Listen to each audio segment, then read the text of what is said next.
El Mesías de los Andes desciende sobre el Congreso de Perú. Un partido creado por Ezequiel Ataucusi, autoproclamado el representante de Cristo en la tierra y difusor de una filosofía evangélico-incaica, se convirtió en la tercera fuerza del nuevo Parlamento peruano. La secta tiene 1 millón de seguidores conocidos como los israelitas. Los diputados van a sesiones vistiendo largas túnicas blancas.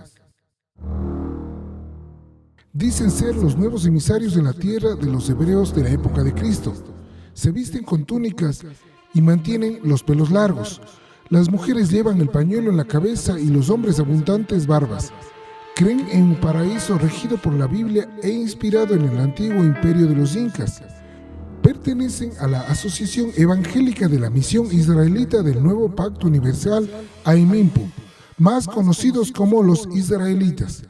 Creada por el mítico Ezequiel Ataucusi Gamonal, que se había autoproclamado la representación de Cristo en la tierra, la encarnación del Espíritu Santo.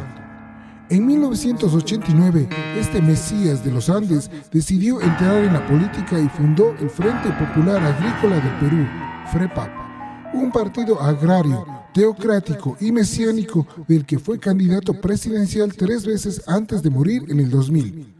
Ahora, el FREPAP, liderado por uno de los hijos de Ataucusi, se convirtió en la tercera fuerza más votada de un atomizado Congreso tras obtener el 8.25% de los votos a nivel nacional. Los israelitas, con sus túnicas, cabellos hasta la cintura y barbas prominentes, ya se pasean por el Palacio Legislativo de Lima. Tienen 16 bancas.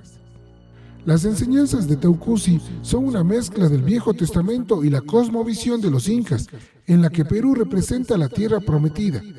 Para los israelitas, Perú es un país privilegiado, es el Israel de Occidente. Así como Ataucusi era el Cristo de Occidente, describe a la BBC Carlos Ernesto Raez, un antropólogo peruano que estudia esta organización desde hace 2 décadas. Por eso, su misión es, entre otras, difundir la importancia de ese país como espacio de salvación. Aunque creen que la democracia es una vía para difundir su prédica, en su ideario se manifiestan como un partido teocrático. El fin último, en algún momento no determinado en el futuro, es establecer una teocracia, explica Raez. Los israelitas creen que en algún momento va a haber una crisis económica, social, ambiental y política en Perú y en el mundo, que va a causar tanta desolación que el mismo pueblo será el que pida a estos mesiánicos que asuman el control. En términos más prácticos, es un partido que, en su doctrina religiosa y en lo político, le dan una enorme importancia a la agricultura. La ve como una actividad bendecida. Consideran que la agricultura familiar artesanal es el motor de la economía. Entre sus propuestas de campaña está la de salarios justos para los agricultores y la de crear institutos de investigación agraria en todas las provincias y municipios. También la eliminación de la inmunidad parlamentaria, la reducción de la jornada laboral de 48 a 44 horas sin bajar el salario y aumentar el impuesto a la riqueza. Pero su mayor preocupación es la educación. Quieren implantar una cultura moral y ética evangelista en las escuelas. Son muy conservadores en todas sus costumbres y si bien aseguran que las mujeres están al mismo nivel de igualdad que el hombre, ellas mantienen una vida tradicional ocupándose de la casa y de los hijos. También están en contra del aborto y el matrimonio igualitario. En la primera conferencia de prensa que dieron después del triunfo, el diputado electo Wilber Cayagua se refirió a los homosexuales como ciudadanos que están enquistados en su corazón y sangre con el mal. En los Andes peruanos hay una larga tradición de mezcla de religiones y personajes justicieros de origen divino. Esa fue la concepción alrededor de las rebeliones de Juan Santo Atahualpa y Túpac Amaru. El campesino quechua, Ezequiel Ataucusi, que también fue zapatero en su pueblo de Huargua, al sur de Arequipa, creó la AEMIMPU en 1968. Se había formado en la iglesia adventista, pero después de asegurar que había recibido un encargo celestial, impulsó su propia agrupación con una especie de fusión entre la cosmovisión andina y la evangélica. En un primer momento tuvo 30 seguidores, hoy hablan de 1 millón de israelitas. El historiador Wilfredo Capsoli, autor del libro Guerreros de la Oración, las nuevas iglesias en el Perú, definen así la filosofía de los israelíes.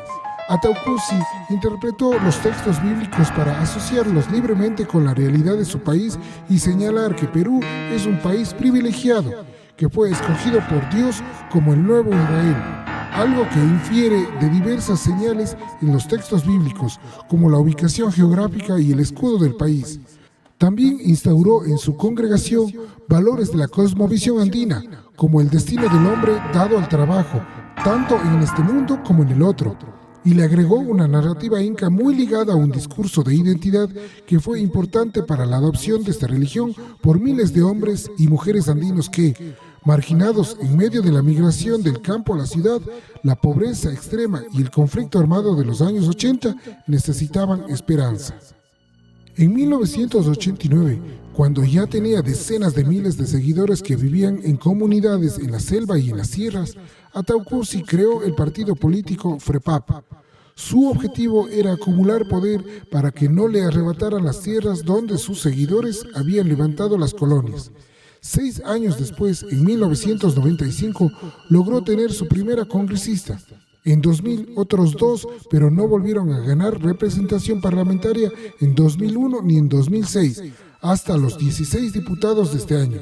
Ataucusi fue candidato presidencial en las 3 elecciones con muy malos resultados. Incluso se acercó a Mario Vargas Llosa cuando éste se presentó a las presidenciales de 1990, pero después decidió seguir con su propia candidatura. En junio de 2000, Ataucusi enfermó y murió. Sus seguidores estaban seguros de que iba a resucitar al tercer día. Mantuvieron expuesto el cadáver hasta que se dieron cuenta que la profecía no se iba a cumplir. Lo enterraron de apuro y comenzaron a buscar respuestas.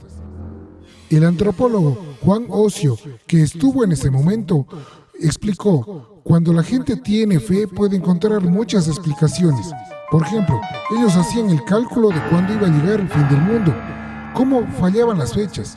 Comenzaron a decir, bueno, lo que sucede es que Dios ha dado una tregua a la humanidad, y como no hemos llegado a expandir el movimiento a los 4 rincones de la tierra, le ha dado la potestad a Ezequiel Ataucusi para que él tome la decisión de cuándo debe llegar el fin del mundo. Ese día será cuando él se vista con la túnica roja y azul, que es como la representa. Allí hay una semejanza con la figura del Inca, que tenía la capacidad de detener el tiempo. La divinidad de Ataucusi tiene la capacidad de poder decretar el fin de la humanidad. Cuando no resucitó, la gente empezó a decir, bueno, resucitó en nuestros corazones.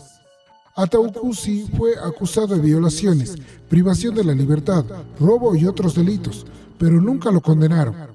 Una de sus primeras seguidoras, Natividad Pachuri, que había sido llevada por sus padres a una de las comunidades en Puerto Bermúdez, Oxapamba, relató a la prensa peruana cómo Ataucusi la violó cuando tenía 13 años y la mantuvo a su lado bajo amenazas hasta que 4 años más tarde tuvo una niña, Raquel. El Mesías la abandonó. Cuando Raquel cumplió 14 años fue a buscarla y se la llevó a Cieneguilla, a 40 kilómetros de Lima, donde había levantado su templo. Poco antes de morir, le dijo a sus fieles más cercanos que Raquel debía ser la heredera, la nueva líder. Pero cuando ya no podía digitar nada, fueron sus hijos mayores los que se quedaron con el liderazgo de la secta, hasta que también se pelearon. Y Ezequiel Jonás Ataucusi Molina, que ahora tiene 47 años, se quedó con todo y se convirtió en un hombre todopoderoso custodiado por decenas de guardaespaldas armados hasta las cejas. Tuvo acusaciones de narcotráfico y delitos financieros, pero también salió airoso de todos los juicios. De todos modos, los que estudiaron en profundidad a este movimiento indo-evangelista creen que su mayor virtud fue competir en las sierras con el poder de Sendero Luminoso, el grupo guerrillero maoísta que azotó a Perú en los 80. Lo que sucede es que los israelitas forman parte de un estrato social muy semejante al de la gente que se adhería a Sendero Luminoso, explica el antropólogo Juan Ocio, que vivió un tiempo con los israelitas.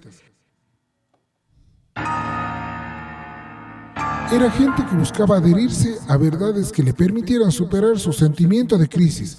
Cuando se vive una crisis, lo que la gente busca es esperanza, y la alternativa estaba entre un movimiento que les ofrecía la posibilidad de ser ellos los dueños de la riqueza, quitándosela a los propietarios, a los ricos, criticando al Estado burgués, al que responsabilizaba del estado de pobreza y frustración en que se encontraban, o encontrar el orden a través de un profeta que les ofrecía llegar a la tierra prometida siempre y cuando aceptaran las reglas de su religión.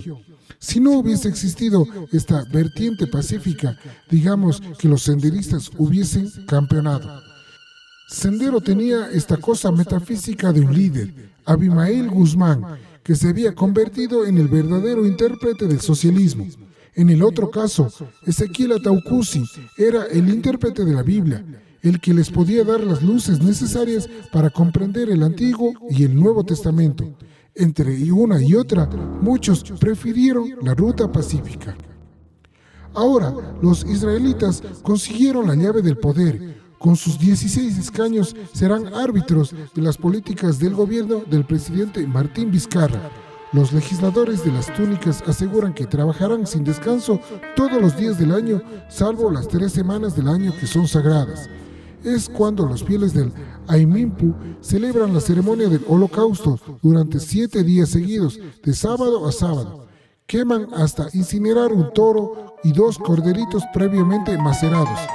Le cantan a Dios de Jacob apoyándose en la música del himno nacional o el cóndor pasa, y gritan el delirio cuando escuchan una grabación de El Mesías de los Andes recitando sus 10 mandamientos.